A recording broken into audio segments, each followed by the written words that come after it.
Nous allons voir dans cette vidéo les 20 questions que les gens me posent en général sur l'hypnose. Ces questions reflètent à peu près 90% des questions que j'ai rencontrées dans ma pratique de l'hypnose, en spectacle ou dans les cabinets. Je suis pratiquement sûr qu'il y a au moins 3 questions sur ces 20 qui sont déjà présentes dans votre tête. Et je vous parie aussi que vous ne pouvez pas connaître les 20 questions. À vous me dire dans les commentaires si vous les aviez. Et on commence tout de suite par la première question. Est-ce que l'on peut rester coincé sous hypnose ? C'est en effet une des questions les plus importantes et les plus posées dans mon cabinet. Les gens ont peur d'être endormis et d'être bloqués à tout jamais en hypnose. Comme pendant les spectacles, les hypnotiseurs utilisent le mot « dors », c'est vrai qu'on se trouve devant un dilemme. Et oui, l'hypnose donne l'impression que la personne dort profondément, alors qu'en réalité, elles peuvent continuer à interagir avec nous. J'aime bien dire que l'hypnose, c'est un beau mélange entre une sorte de rêverie douce et une profonde prise de conscience de soi-même. Cependant, même si on peut se mettre à rêvasser devant un feu de bois, un feu de cheminée, très rapidement, s'il se passe quelque chose autour de nous, on revient à la réalité. On sort donc immédiatement de cette transe. Donc non, il n'est pas possible de rester bloqué sous hypnose. Je prends des médicaments et j'ai des problèmes de santé. Tous médicaments de type antidépresseur ou stupéfiant, jouant sur l'état de conscience, vont altérer la mise en transe. Il faut donc faire attention dans ces cas-là. Une personne sous stupéfiant peut par exemple se mettre à sortir très rapidement d'une transe et y retourner instantanément. En plus des médicaments, l'hypnotiseur doit faire attention à la personne qu'il a en face, s'assurer qu'elle n'a pas mal quelque part, au bras, au dos. Si on lui fait ce qu'on appelle une rupture de pattern en appuyant fortement sur son bras, il faut s'assurer que la personne n'a pas de douleur pour ne pas aggraver cette douleur. Je suis enceinte, puis-je faire de l'hypnose ? Les femmes enceintes peuvent et doivent utiliser l'hypnose. C'est un superbe outil qui vont leur permettre de mieux vivre ce moment. Les seules contre-indications sont d'ordre physique, car on doit faire attention aux chutes et aux mouvements brusques que le bébé risque de subir. L'hypnotiseur devra mettre en place des sécurités, du genre vous resterez stable sur vos pieds et vous allez vivre une expérience en toute tranquillité. J'ai bu, est-ce que ça pose un problème ? À vous de voir en tant qu'hypnotiseur et faire votre choix. Il est sûr qu'une personne désinhibée aura plus de facilité à rentrer avec vous en transe, car il a un niveau de vigilance abaissé. Cependant, si la personne a trop bu, on risque d'avoir une personne qui ne suit pas les demandes et risque de décrocher. Personnellement, je préfère prendre des personnes sobres et leur faire des suggestions sur l'ivresse. Cela participe beaucoup mieux au spectacle. Est-ce que je vais me réveiller ? Pour se réveiller, il faut d'abord s'être endormi. Or, comme je l'expliquais, l'hypnose, vous ne dormez pas, vous êtes dans un état de conscience modifié et de concentration ultime sur vous-même. Même si l'hypnotiseur venait à disparaître, vous seriez apte à revenir directement. Qu'est-ce que l'on peut guérir sous hypnose ? C'est une question simple avec une réponse infinie. L'hypnose peut être utilisée sur énormément de sujets et thématiques différentes et de symptômes. Je vais vous les lister, je vais les lire et vous verrez, c'est sans fin. Améliorer ses capacités, ses facultés, par exemple la concentration, mémoire, créativité, inspiration. C'est très utile pour les examens et apprendre plus facilement. Lutter contre les stress, les burn-out, la dépression, arrêter de fumer, aider à maigrir, gérer toutes les addictions, gérer les crises de panique, la confiance en soi. Pour les enfants par exemple, il y a le pipi au lit, le somnambulisme, l'hyperactivité, les troubles du langage, le refus d'aller à l'école, les cauchemars. Il y a aussi les améliorations sur les compétitions sportives, gérer tout ce qui est traumatisme, les phobies, les timidités, se ronger les ongles. Comme vous pouvez le voir, la liste est longue et franchement, je l'ai écourtée pour la suite de la vidéo. Pouvez-vous me donner le prochain numéro de loto ? Alors ça, c'est une question magique, mais bien sûr que je peux vous le donner. Ça va être génial parce que j'ai ce pouvoir. Sauf que j'ai juste le pouvoir de vous faire croire un instant que vous avez les numéros de loto, vous allez être super heureux, mais la réalité, c'est que vous allez vite déchanter. Ça ne marche pas sur moi, j'y crois pas.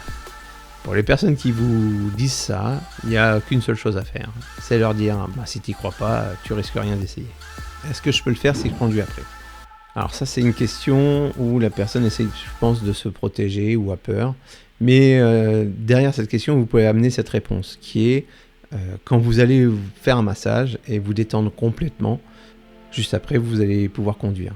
et bien là c'est la même chose. Sauf qu'en plus, lorsque je vais vous éveiller et vous sortir de votre transe, je vais pouvoir vous donner une suggestion d'énergie et de bien-être. Où et comment se former à l'hypnose? Ça c'est une question spéciale, c'est-à-dire qu'on peut se former partout. On a les livres, on a des formations sur internet. Moi par exemple je vais vous donner des informations. Il n'y a pas d'organisme d'État, il n'y a pas d'école attitrée on va dire. Et vous pouvez vous former chez pas mal de monde. Maintenant, renseignez-vous, il y a beaucoup de choses sur internet, mais renseignez-vous à savoir qui a fait cette formation, posez des questions, voyez comment ça s'est passé, utilisez justement internet pour bien creuser avant de prendre une formation. Est-ce que l'hypnotiseur peut profiter de moi? Ça c'est une question qui arrive souvent parce qu'on a peur justement de perdre le contrôle. Alors non, l'hypnotiseur ne peut pas prendre le contrôle de vous et abuser de vous, puisque vous allez vous mémoriser tout ce qui s'est passé. Même si pendant certaines séances d'hypnose, les gens ont l'impression d'être un peu vagues et pas savoir, on est très conscient et on entend tout et on mémorise tout. Ce qui fait que si l'hypnotiseur profite du moment pour avoir un geste déplacé, vous aurez la capacité d'agir, de réagir, de lui mettre une baffe ou de vous plaindre. Mais l'hypnotiseur ne contrôle pas déjà ce que vous voulez pas faire, vous le ferez pas. Et en plus, vous allez mémoriser tout ce qui s'est passé et il ne pourra pas empêcher cela. L'hypnose marche que sur les personnes naïves et faibles. Ça arrive souvent qu'on me pose cette question. Les gens voyant des personnes faire des choses aberrantes pensent qu'elles sont faibles. Alors que non, les personnes qui sont hypnotisées ont plutôt tendance à être très intelligentes, à anticiper l'avenir, à avoir de la mémoire, à avoir un imaginaire très, très grand. Et donc ces personnes-là rentrent en transe parce qu'elles ont un contrôle sur elles-mêmes. Elles ont une capacité à rapidement rentrer en elles. Donc au contraire, je pense que les personnes qui rentrent facilement en hypnose sont plutôt les personnes qui ont un imaginaire très très très présent. Pourquoi y a-t-il des gens plus réceptifs justement? Alors c'est à peu près la même question mais dite différemment, posée différemment. En fin de compte, l'hypnose c'est l'imaginaire. On va dire que les jeunes ont un imaginaire plus florissant qu'une personne de 70 ans qui va dire voilà, moi j'ai déjà tout imaginé, vous pouvez rien me faire imaginer. Donc on est déjà quelqu'un qui ne veut pas imaginer, donc c'est pliqué. Un jeune va imaginer très rapidement et donc va s'autoriser à rentrer en transe très rapidement. Comment ça marche l'hypnose? L'hypnose, c'est un accès par l'hypnotiseur à votre inconscient. Pour ce faire, il va devoir mettre de côté votre conscient. On peut le faire de différentes façons, ou on sature le conscient en lui proposant beaucoup de stimuli, ou on demande au conscient de commencer à imaginer quelque chose pour libérer l'accès à l'inconscient, ou on peut faire aussi des ruptures de pattern qui vont bloquer l'inconscient et permettre d'accéder directement à lui et lui poser les premières suggestions. Est-ce que tu vas prendre le contrôle de mon cerveau? Il faut savoir que l'hypnose, c'est vous qui vous mettez en transe, et moi je ne suis là que pour vous guider. Moi, les hypnotiseurs en général ne sont là que pour vous guider vers le chemin de la transe. C'est comme un bon GPS, un bon Waze, on est là pour vous guider et vous donner les clés et les accès. En aucun cas on prend le contrôle de votre cerveau, puisque c'est vous qui contrôlez l'accès à la transe. C'est votre cerveau, vous gardez les pleins pouvoirs de ce cerveau. Est-ce que je vais faire des choses que je n'ai pas envie de faire, comme la poule par exemple? Alors ça c'est une question qui arrive très très souvent, ça fait partie de la peur de perdre le contrôle. On va dire que, pour faire simple et pour comprendre, si alcoolisé vous êtes la première personne à monter sur la table et à faire le foufou, eh ben sous hypnose je pourrais vous demander d'aller sur une table et de danser. Ça, il n'y a pas de problème. Si au fond de vous, vous n'êtes pas cette personne-là, il sera très difficile pour moi de vous faire monter sur une table. Qu'est-ce que l'inconscient? Pour répondre à cette question, j'ai fait une vidéo sur laquelle j'essaye de vous expliquer ma vision de l'inconscient. L'hypnose peut-elle fonctionner à travers les vidéos YouTube? Alors il existe beaucoup de vidéos YouTube sur l'hypnose et je pense que oui, l'hypnose peut fonctionner à travers les vidéos YouTube. Le seul bémol, c'est que l'hypnose et l'hypnotiseur par exemple doit, pour s'assurer que la personne rentre en transe, doit se mettre dans une phase de synchronisation avec cette personne. S'assurer que tout ce qu'elle lui dit fonctionne et pas à pas rééquilibre ses mots et sa façon de s'exprimer. Quand on est dans une vidéo YouTube, la synchronisation n'existe pas puisqu'on n'a personne en face de nous. Et donc c'est une transe très générale.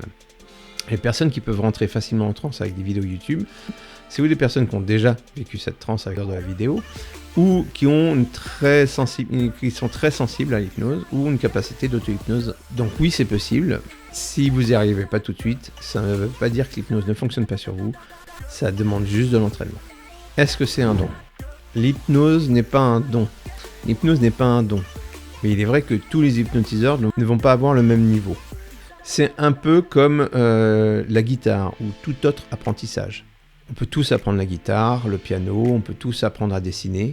Après, il y a les personnes qui ont une meilleure capacité, ou ont appris plus, ou ont poussé un peu plus loin la réflexion. Alors, et la dernière question, c'est une question que je vous pose à vous. Si vous êtes là, c'est que vous avez regardé cette vidéo au complet, donc je vous remercie. Vous pouvez commenter, liker et faire tout ce qui est nécessaire pour ce type de vidéo. Mais j'ai une question à vous poser, c'est qu'est-ce que vous aimeriez comme vidéo ? Qu'est-ce que vous aimeriez que je fasse ? Est-ce que vous voulez une vidéo sur l'auto-hypnose, sur la confiance en soi? Est-ce qu'on fait des séances? Est-ce que vous avez des questions? Il n'y a que en posant tout ça en commentaire que je pourrai adapter mes vidéos. Voilà. Je vous remercie en tout cas et à très bientôt.